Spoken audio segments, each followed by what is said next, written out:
Dito po tayo. Magandang hapon ulit sa Maynila, Mindanao at sa buong mundo at lalo na sa London, Negros Vlog. Andito po kami ulit nga mayroon po kaming isang manong nga interview namin nga hirap siya sa buhay. Ang iyang pamumuhay naman ay isang pangahoy o pangbalas. Kukuha ng balas sa ilalim ng tubig. Ayo. Ayo. Ay, Ngayong hapon, Nong. ako muli. Pwede na kamo ma-interview? Pwede. Tanungin lang kita kung ano yung pamumuhay mo sa araw-araw. Ay, pangananay, ining pangawi ba? Oo. Sige, kung ano yung mga pagkakitaan mo sa araw-araw. Ining pamunlay. Hanapan, tapas. Oo. Tapos, mura ko na. Wala na na. So, wala ilain, yan ang ibang pamukan mo, panghanap buhay. Okay, wala muna.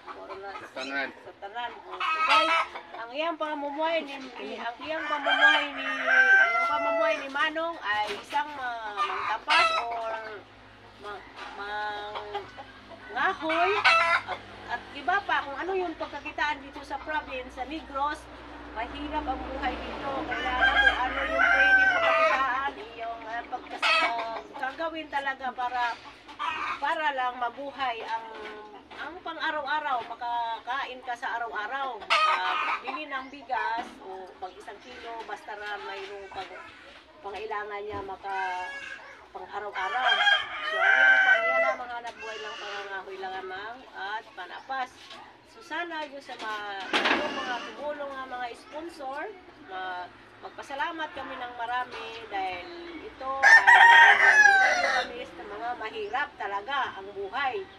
So kaya ito naman namin na interview nga namin nga hirap din siya sa buhay kaya namin siyang nilapitan.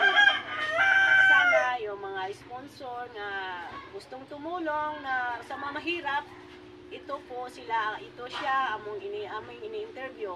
Sana kung ano man yung dumating sa inyong mga blessing, magpasalamat po kami ng marami at lalo na nito sa London Negros Vlog. At labi na sa pinangunahan nito ni Ma'am Sally Torres Chandre. At maraming salamat po sa inyo. Kung kayong blessing na kunti, inyong ma-share sa mga mahirap.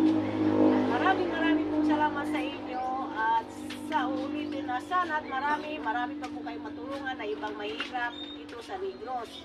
Saludo po kami sa inyo at maraming mga mahirap dito sa Negros.